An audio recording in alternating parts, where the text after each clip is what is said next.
Her brothers took everything: the house, the business, the money in the bank. But they ignored the one thing their father kept secret for years: a patch of worthless land that held the key to their entire future. If you've ever felt like you were counted out, like the world had already decided your worth, then I need you to stick with me for this. Hit that subscribe button and become part of a community that understands that the real story often begins when everyone else thinks it's over. The day it all ended, or so I thought, was the Tuesday after my 18th birthday. It was raining. The kind of thin, miserable city rain that doesn't wash anything clean but just seems to move the grime around. I was sitting in a plastic chair that stuck to the back of my legs, in an office that smelled of old paper and stale coffee. Across the polished desk sat Mr. Henderson, a man I'd known my whole life as a kind of background character. A name my father would mention after a long day, a face I'd see at awkward holiday parties. Now, he was the executor of my father's will, the final authority on my collapsed world. He adjusted his glasses, the fluorescent lights overhead glinting off the lenses, and slid a thin stack of papers toward me. "Ilara," he began, his voice professionally gentle. "As you know, your father's estate is complex." Complex was a kind word. My father, a man who could build a house with his bare hands but couldn't seem to build a stable family, had died 6 months prior. A heart attack, sudden and brutal, on a job site. In the chaotic aftermath, my older brothers, Mark and David, had descended like vultures. They were 10 and 12 years older than me, men from my father's first marriage, with wives and mortgages and an appetite for what they considered theirs. I was the inconvenient afterthought, the daughter from the second wife who had died when I was 5. For the past 2 years, since a fight had driven me from the family home at 16, I'd been navigating the labyrinth of youth shelters and foster care, a ghost in my own family's story. I'd aged out of the system the week before, landing in a tiny, subsidized apartment with a window that looked onto a brick wall. This meeting was supposed to be the final severance, the last piece of paperwork that would officially make me an orphan with a landlord. Mr. Henderson cleared his throat. "Your brothers have, through their lawyers, made their claims on the primary assets: the construction business, the family home in Westmere, and the liquid assets in the accounts." He paused, letting the weight of the words settle. Everything. They had taken everything. I felt a familiar coldness seep into my chest, a hollowness I'd learned to live with. I just nodded, my eyes fixed on a water stain on the ceiling tile above his head. I had expected nothing, and it seemed I was getting exactly that. "However," he continued, leaning forward slightly, "your father made a specific, separate provision for you." For a dizzying second, hope flickered. A dangerous, stupid little flame. Maybe he'd set something aside, a savings account, something to help me get through college, something to prove he hadn't forgotten me entirely. Mr. Henderson slid a single deed across the desk. "He left you the property in Northwood." I stared at the name. Northwood. I'd heard it mentioned in whispers and arguments growing up. It was a joke between my brothers. Dad's folly. A 40-acre plot of useless land he'd bought decades ago, miles from anything. It was nothing but rock and scrub pine, a place he'd go sometimes to be alone. My brothers said he just liked to stare at the dirt. "It's undeveloped," Mr. Henderson said carefully. "The assessed value is negligible. Mostly it's a tax liability." The tiny flame of hope sputtered and died, leaving behind the bitter smell of smoke. Of course. They took the millions in assets, and I got a tax bill. It was so perfectly them. So perfectly my life. I didn't say anything. I just reached for the paper, my fingers tracing the legal description of a place I'd never seen. It felt like an insult from beyond the grave. Mr. Henderson watched me, his expression unreadable. He seemed to be waiting for a reaction I didn't have the energy to give. The numbness was a shield, heavy but effective. Then he reached under his desk and pulled out a small, sturdy wooden box about the size of a shoebox, bound with a leather strap. It was simple, handmade. I recognized my father's work in the dovetailed corners. "He also left you this," he said, his voice softer now. His instructions were very clear. It was to be given to you, and only you, on your 18th birthday. It was not to be part of the general estate. He pushed it toward me. It was heavy, solid. I ran my hand over the smooth, worn wood. It smelled faintly of sawdust and cedar, the scent of my father's workshop. A scent I hadn't realized I'd forgotten until it hit me. A wave of grief, sharp and sudden, pierced through the numbness. It felt like a physical blow, stealing the air from my lungs. This was real. He was gone. And this box was the last thing he would ever give me. "What is it?" I whispered, my voice hoarse. "I don't know," Mr. Henderson admitted. "He just called it your inheritance. He said you'd know what to do with it." My phone buzzed in my pocket, a harsh, insistent vibration against my leg. I pulled it out. The screen read, "Mark." My stomach tightened into a knot. I ignored it, pushing the phone back into my pocket. "Thank you, Mr. Henderson," I said, my voice flat. I gathered the deed, my hand curling around the leather strap of the box. I just wanted to leave, to go back to my tiny room with the brick wall view and disappear. As I stood, my phone buzzed again. David. Of course, they always worked as a team. "You should probably take that," Mr. Henderson advised gently. "It's better to have the conversation now." He was right. Delaying it would only make it worse. I took a deep breath, stepped out into the hallway with its flickering fluorescent light, and answered. "Hello, David," I said. "Ilara," his voice was slick with false bonhomie. "Just calling to see how the meeting went. Everything all squared away?" I could hear Mark talking in the background. They were in the same room, probably on speakerphone, ready to close their trap. "I have the deed," I said, my voice betraying nothing. "Ah, good, good," David said.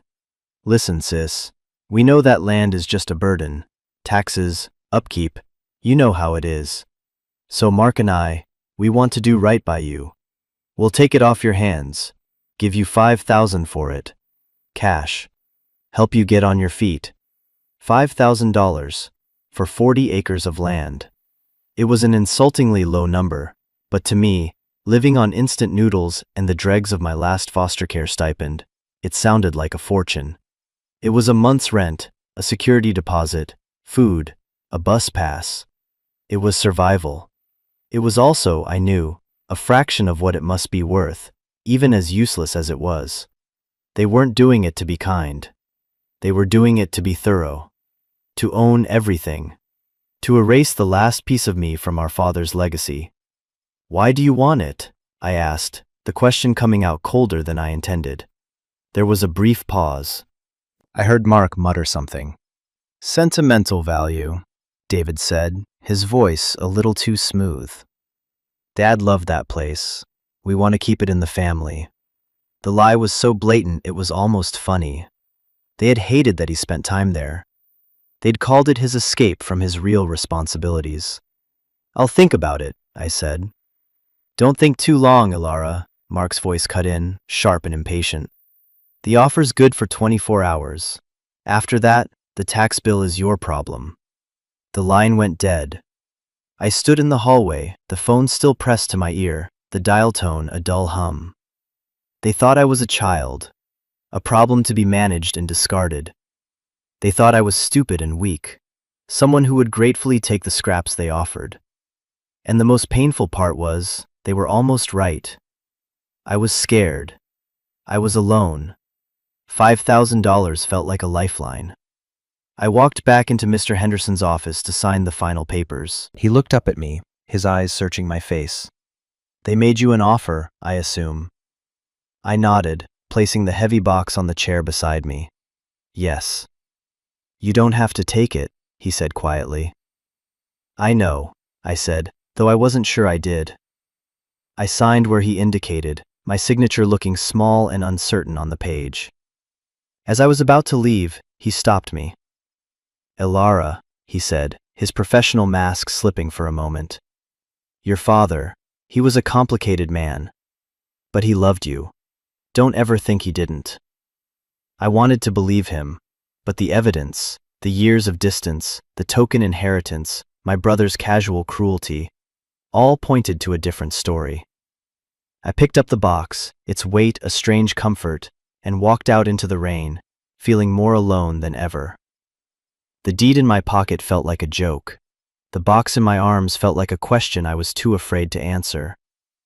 Back in my apartment, the silence was deafening. The box sat on my small, wobbly kitchen table, a silent accusation. I circled it for hours, making tea I didn't drink, staring out at the rain-streaked brick wall. My brother's offer echoed in my head. $5,000. It was a ticket out of my immediate desperation. I could pay my rent for a year. I could eat something other than pasta and ketchup. It was the sensible choice, the adult choice. But every time I looked at the box, my father's last message to me, I felt a stubborn, unfamiliar flicker of defiance. They hadn't seen the box. They didn't know it existed. This was between me and him. Mr. Henderson's words came back to me. He said you'd know what to do with it. A promise or a burden? I couldn't tell. Finally, as the gray afternoon light began to fade, I sat down at the table. My hands trembled slightly as I unbuckled the leather strap. It was worn soft with age.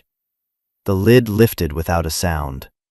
The air filled again with that scent of cedar and sawdust, a ghost from my childhood. Inside, nestled on a bed of what looked like old, yellowed wood shavings, were three things. A thick, cream-colored envelope with my name, Elara, written on it in my father's blocky, utilitarian script. Beneath it, a collection of what looked like rolled-up maps or blueprints, tied with twine. And a heavy, old-fashioned iron key, the kind you'd see in a fairy tale, its teeth intricate and complex. I reached for the letter first. The paper was thick, expensive. The envelope wasn't sealed. I slid the folded pages out. There were at least a dozen of them, covered front and back in that same familiar handwriting. I took a deep breath and began to read. "My dearest Elara," the letter began. "If you are reading this, then I am gone, and you are finally 18. I am sorry. I am sorry for so many things. I am sorry I wasn't there more. I am sorry for the fight that sent you away. I was a stubborn old fool, and my pride cost me the two most important years of your life. I hope one day you can forgive me for that." My eyes blurred with tears. I had to stop and wipe them away with the back of my hand, angry at myself for the sudden surge of emotion. It was too late for apologies. "I know what your brothers are like," the letter continued. "I'm not blind. I know they see the world in terms of dollars and cents, assets and liabilities.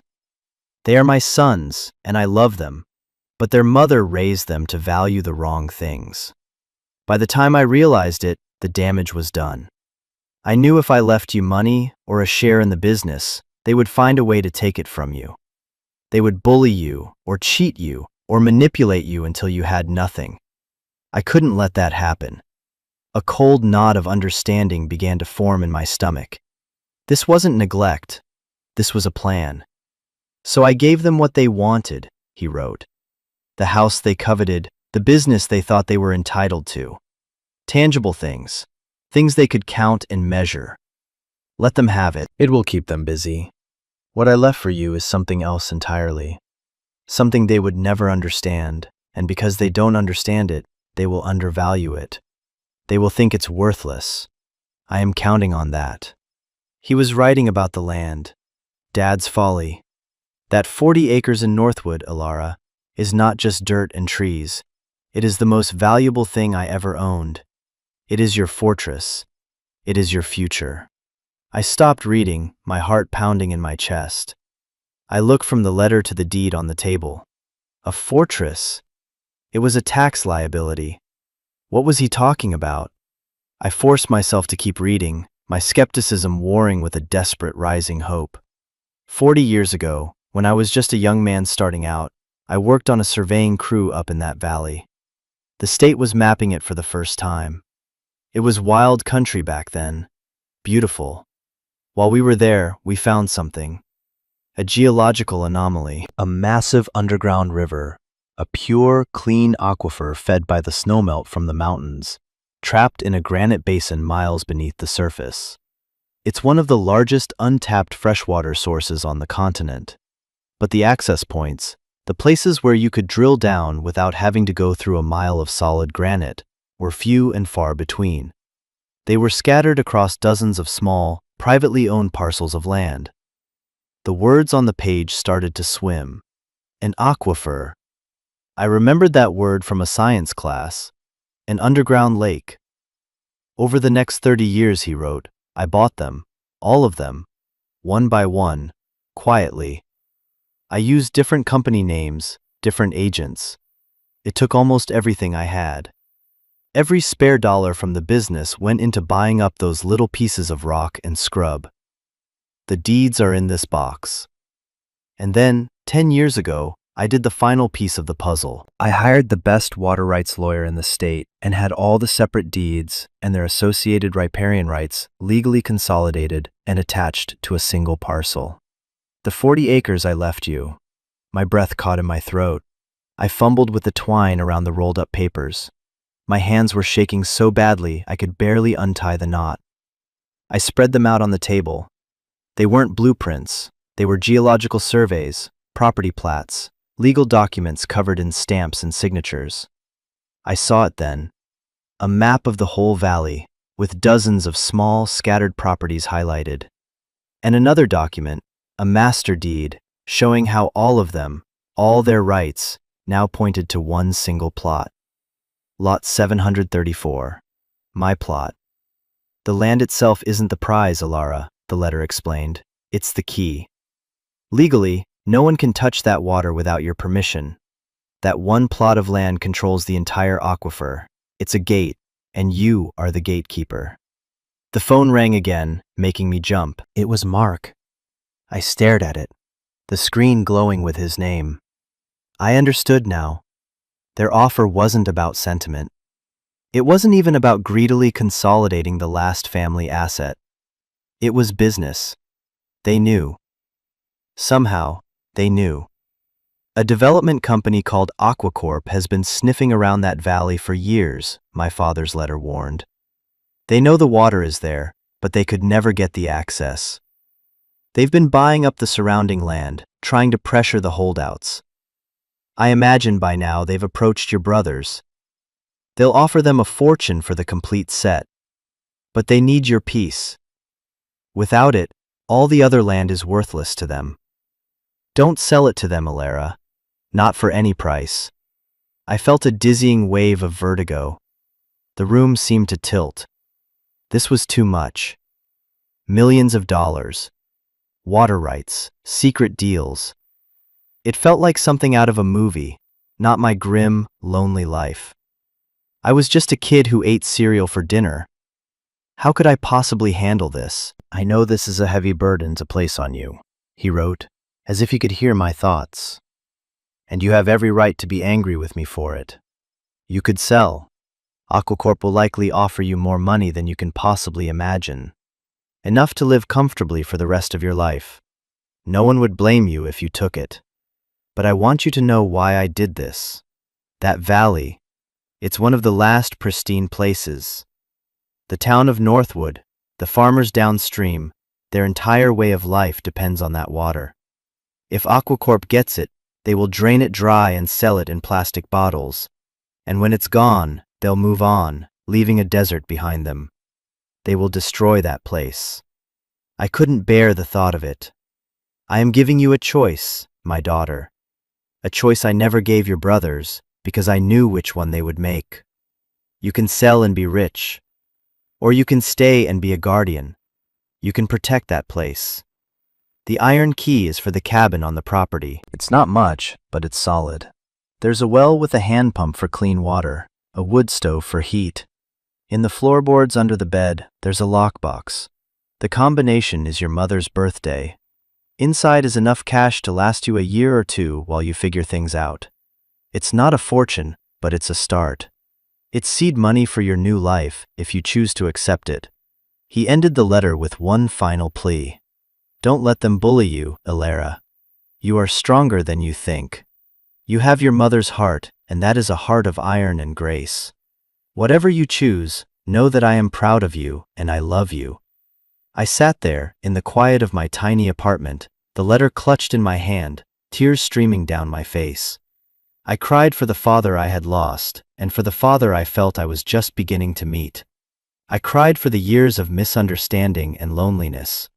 I cried for the terrifying, monumental choice he had laid at my feet. My phone buzzed again, an unknown number this time. I wiped my eyes and, on an impulse I didn't understand, I answered it. "Is this Ilara Vance?" a man's voice asked. It was smooth, professional, and held a clear note of authority. "Who's asking?" I said, my voice rough with emotion. "My name is Jonathan Pike. I'm a senior acquisitions manager with the Aquacorp Development Group," he said. "I believe your brothers may have mentioned me. I'm calling about a small parcel of land you recently inherited in Northwood. We're prepared to make you a very generous offer to expedite the sale." I looked at the letter in my hand, at my father's familiar handwriting. I looked at the iron key on my table, and for the first time in a very long time, I didn't feel weak or scared. I felt a flicker of something else, something like fire. "I'm not interested," I said, and I hung up the phone. The next 24 hours were a blur of motion. I packed my life into a single duffel bag and a backpack. It wasn't much. A few changes of clothes, a handful of books, my mother's photograph, and the heavy wooden box. I called the bus station and bought a one-way ticket to a town I'd never heard of called Silver Creek, the closest stop to Northwood. I left a message for my landlord, telling him I was leaving and he could keep the security deposit. It didn't matter anymore. Then I wrote a text message to my brothers. It was short. "Offer declined. Don't contact me again." I hit send before I could lose my nerve. Then I blocked their numbers. It felt like severing the last rotten cord that tied me to my old life. The bus ride was long, nearly 14 hours. I watched the sprawling gray city give way to suburbs, then to farmland, then to rolling hills that gradually grew into jagged, pine-covered mountains. The other passengers slept or stared at their phones, but I was wide awake, pressed against the cold glass of the window, watching the world change. I felt like a fugitive and a pilgrim all at once. I was running away from everything I'd ever known, and running toward a place, a purpose, that had been waiting for me my whole life without my knowledge. My father's letter was in my backpack. I must have read it a dozen times, his words becoming a kind of prayer, a map for the uncertain territory ahead. Each mile the bus traveled, I felt the grip of my old life loosening, the fear and numbness being replaced by a fragile, terrifying hope. What if he was right? What if I really could do this? Have you ever had a moment like that? A moment where you had to make a choice to leave everything behind and leap into the unknown, armed with nothing but a little bit of faith and a promise. If you have, I want you to tell me about it in the comments below. These stories, these leaps of faith, are what connect us. They remind us that we're not alone on these frightening, beautiful journeys. And if this story is speaking to you, please consider liking and subscribing. We're building a community here for people who understand what it means to fight for something that matters. The bus finally hissed to a stop in Silver Creek. It wasn't so much a town as a wide spot in the road with a gas station, a diner, and a small general store. The air was different here. It was clean and sharp, smelling of pine needles and cold rock. It was the kind of cold that felt clean, not damp and miserable like the city. I was the only person who got off. The bus pulled away, its red taillights disappearing around a curve, leaving me in an almost profound silence. For a moment, a wave of panic washed over me. I was completely, utterly alone. No one in the world knew where I was. But then I looked up at the sky. I had never seen so many stars. The city glow had always hidden them. Here they were a brilliant, glittering canopy, and the sight of them calmed my racing heart. I was small, yes, but I was part of something vast and beautiful. Inside the diner, which also served as the bus station, a man with a weathered face and a stained baseball cap sat at the counter. He looked up from his newspaper as I walked in, the bell over the door jingling. "You must be the one for Northwood," he said. It wasn't a question. News, it seemed, traveled fast in a place this small. "I need a ride to the old Vance property," I said, trying to sound more confident than I felt. He grunted. "That's a good 20 miles up the old logging road. Gonna cost you." His name was George, and he drove the town's only taxi, a battered but clean pickup truck. As we rattled our way out of town, leaving the few streetlights behind, he started talking. "Haven't seen anyone head out to that property in years. Not since old man Vance himself used to come up. Quiet fella, kept to himself, said he liked the peace." He glanced at me in the dim light of the dashboard. "You his girl?" "Yes," I said, "his daughter." "Didn't know he had one," George said, not unkindly. "Folks around here figured those two slick sons of his were the only ones. They've been up here, you know, with some fancy corporate types in suits, poking around, asking questions about water tables. We all figured they were getting ready to sell the place." My hands tightened on the strap of my duffel bag. So it was already in motion. My father had been right about everything. "They're not selling," I said, my voice firmer than I expected. George shot me a curious look. "That's so. Good. We don't need any big city water bottling plant ruining this valley. That aquifer they're all sniffing after feeds every well and creek for 100 miles. It's the lifeblood of this place." He fell silent after that, and we drove the rest of the way with just the sound of the truck's engine and the crunch of gravel under the tires. The road grew narrower and rougher, the trees pressing in on either side. Finally, he pulled over next to a rusted gate hanging crookedly on a single hinge. A faded, barely legible sign nailed to a tree read, "Vance." "This is it," he said. "End of the line for me. The road gets too rough past here." I paid him, and he helped me get my bags out of the truck bed. Before he drove off, he paused. "Listen, kid. It gets real dark and real quiet out here. You got a way to call for help if you need it?" "I'll be okay," I told him. He looked doubtful, but just shrugged. "All right. The general store in town is run by Martha. Tell her George sent you. She'll help you out if you need supplies." And with that, he was gone, his taillights vanishing into the trees, leaving me once again in a silence so deep it seemed to have a physical weight. I pushed open the gate and walked up the overgrown track. The moon was bright enough to see by, casting long, skeletal shadows from the pines. After about a quarter of a mile, I saw it. The cabin. It was small and dark, silhouetted against the star-dusted sky. A sagging porch, a stone chimney. Beyond it, the hulking shape of a collapsed barn. It looked derelict, forbidding. My brother's valuation of worthless suddenly seemed generous.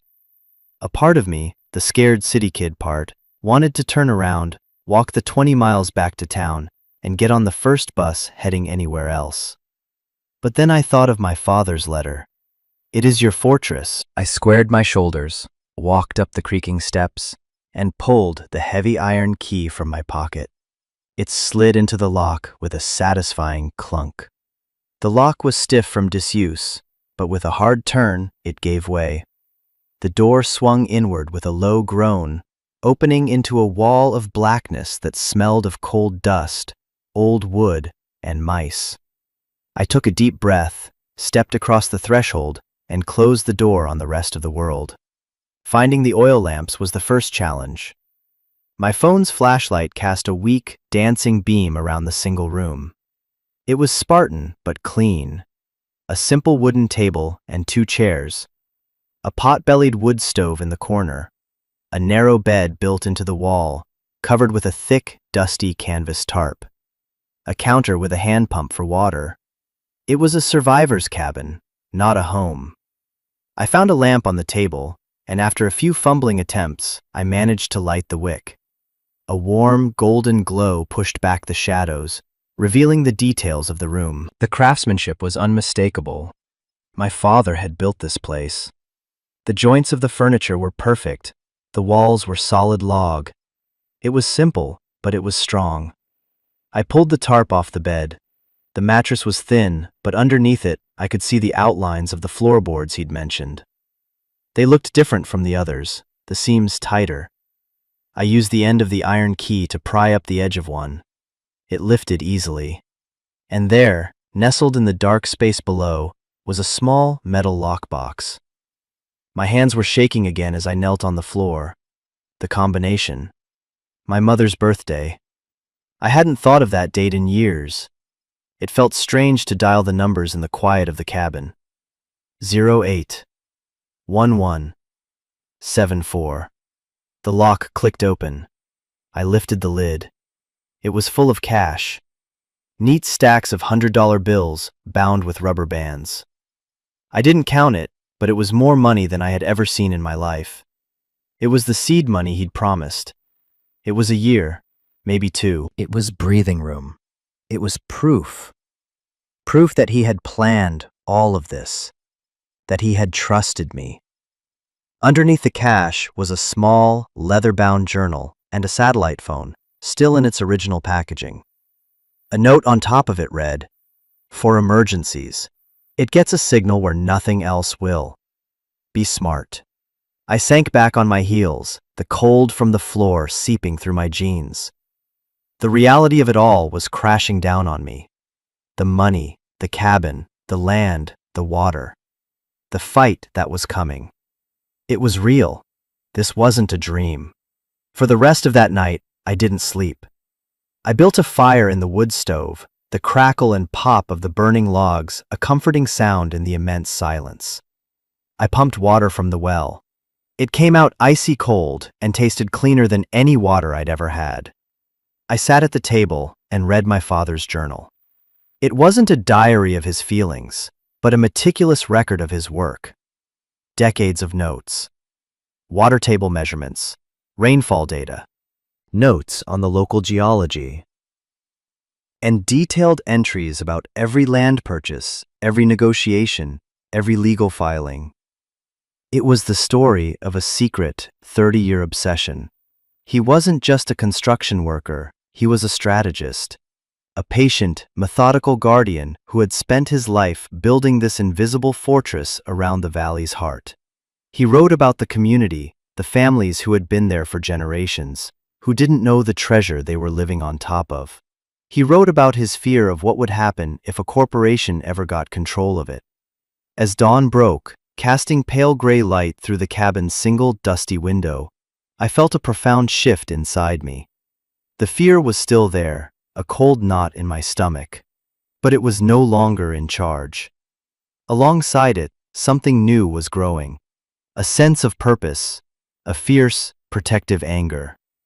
My brothers in Aquacorp saw this land as a resource to be exploited, a commodity to be sold.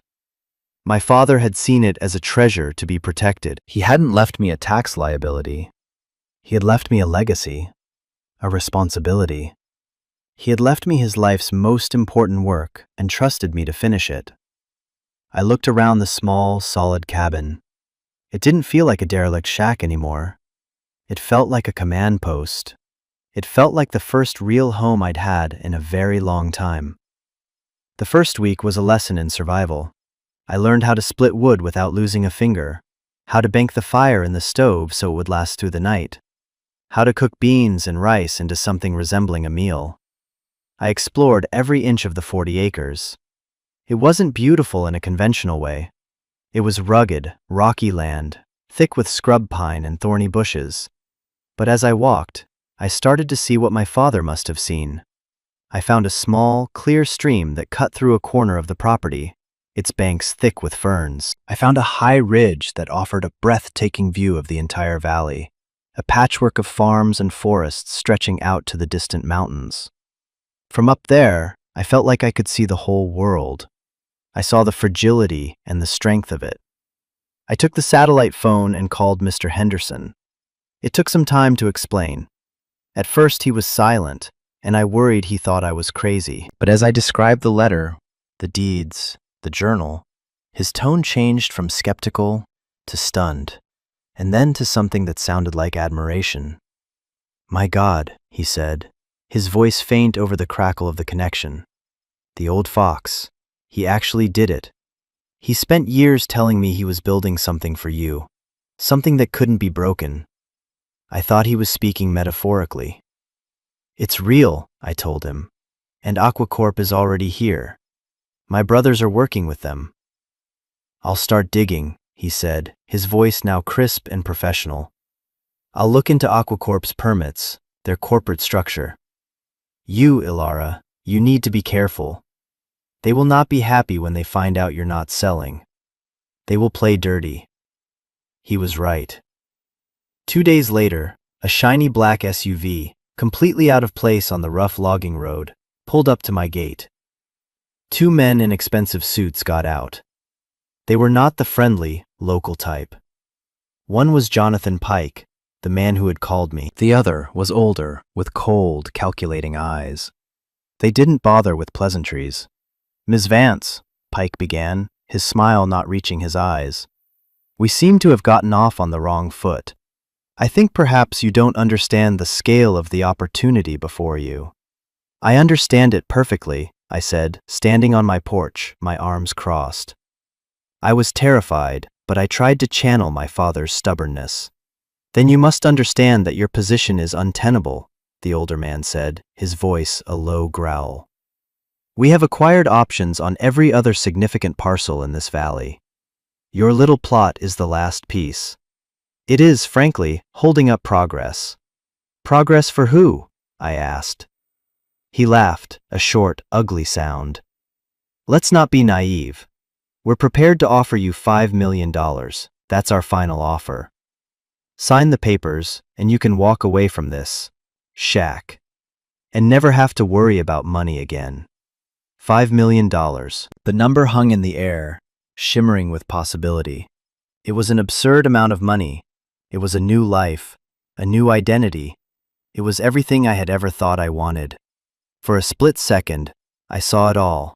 A nice apartment in a new city, a college education without debt, travel, safety, security.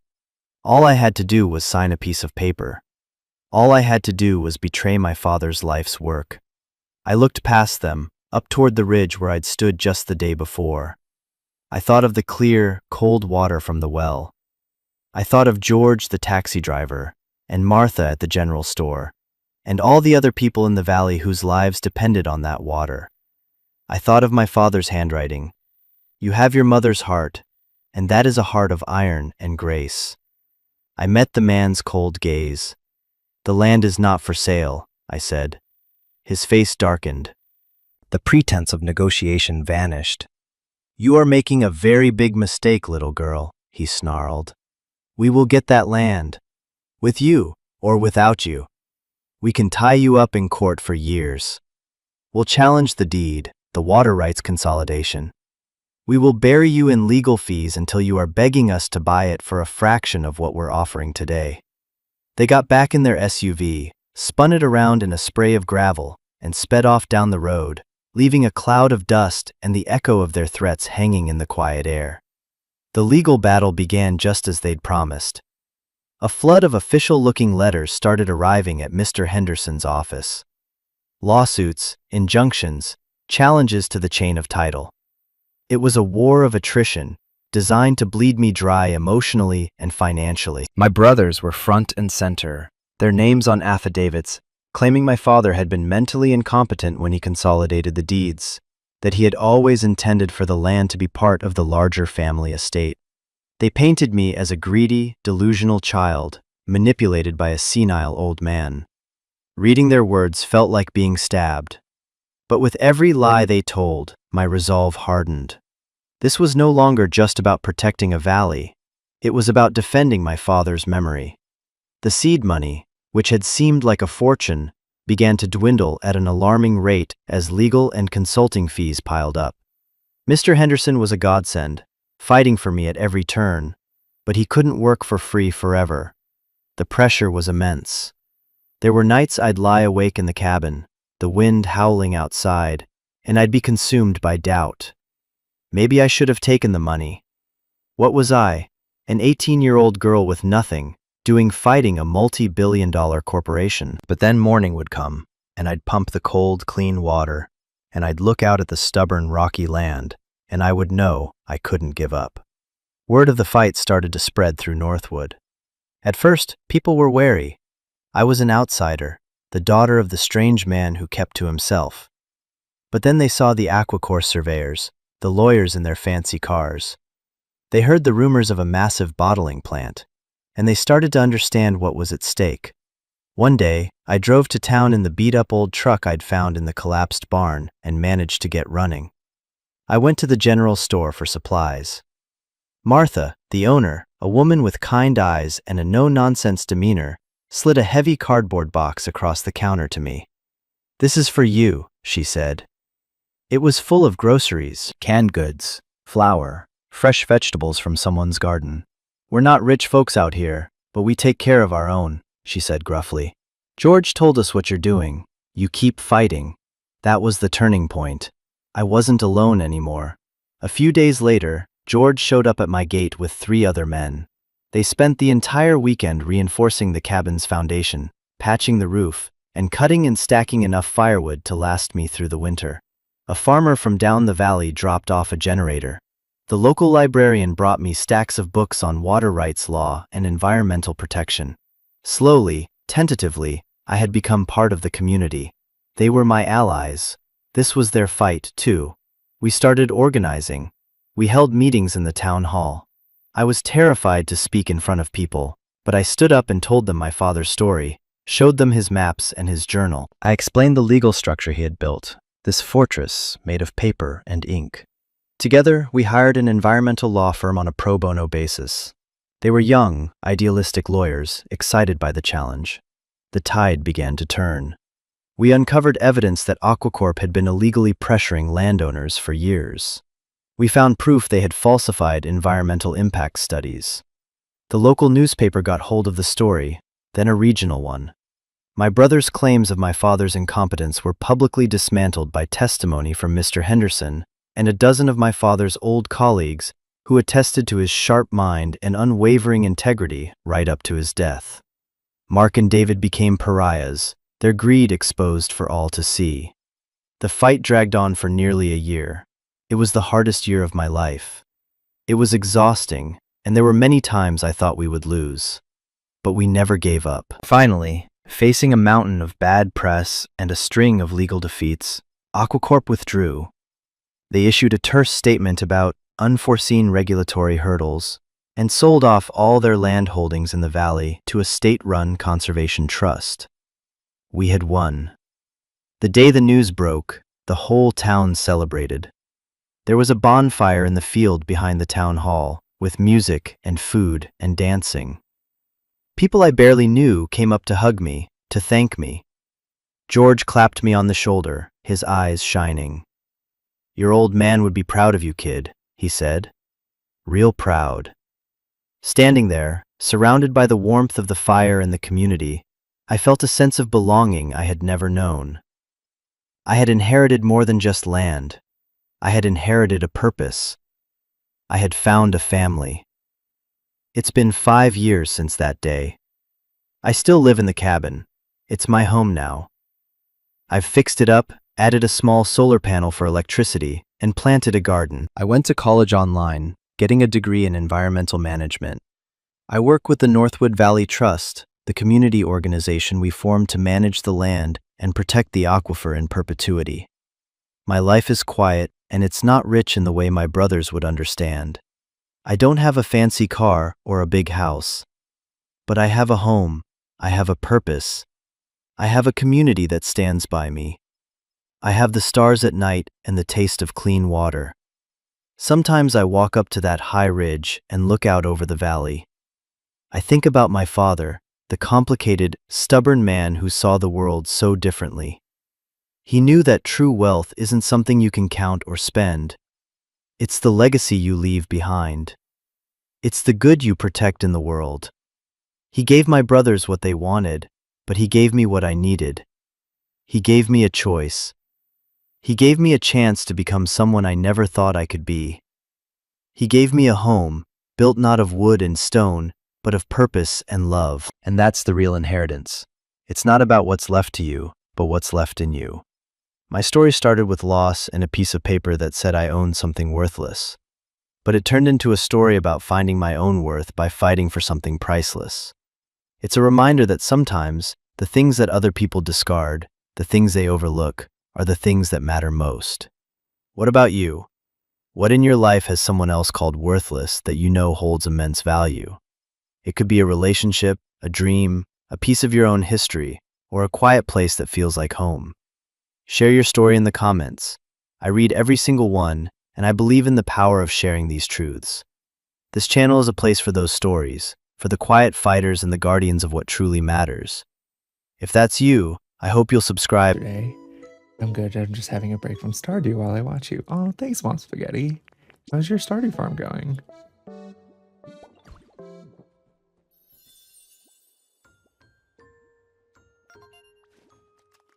Is this Espeon?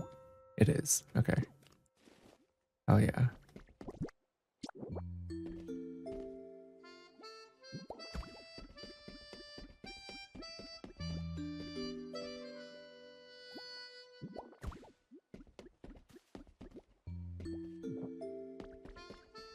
Maybe we stagger this one row.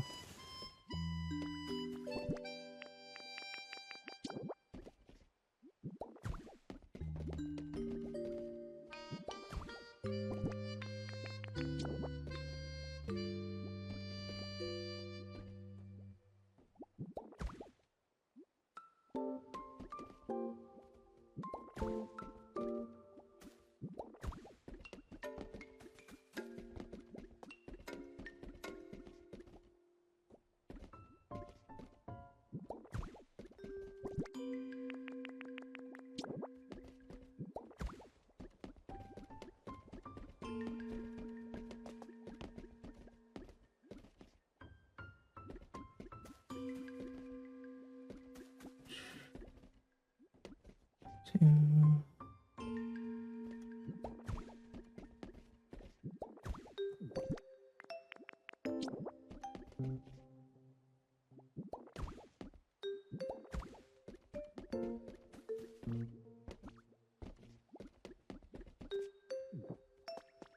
Maybe we move this table slightly back one.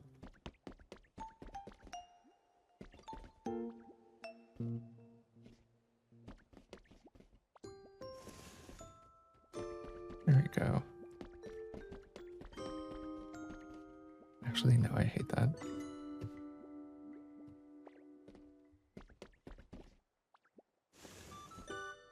It's going well.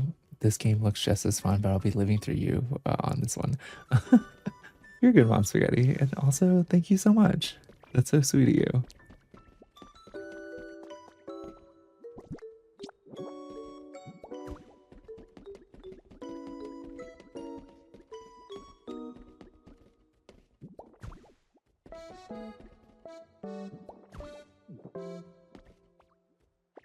Okay.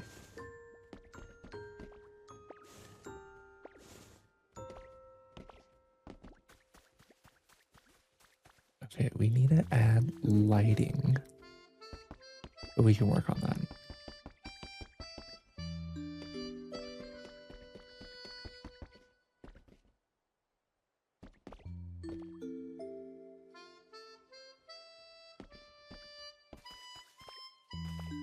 So, not sure what I want to do with that yet.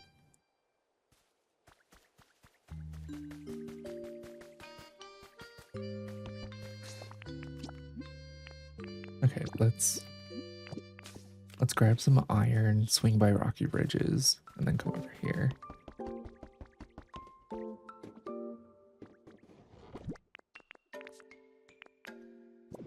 actually don't have that much iron ore. We should probably work on that.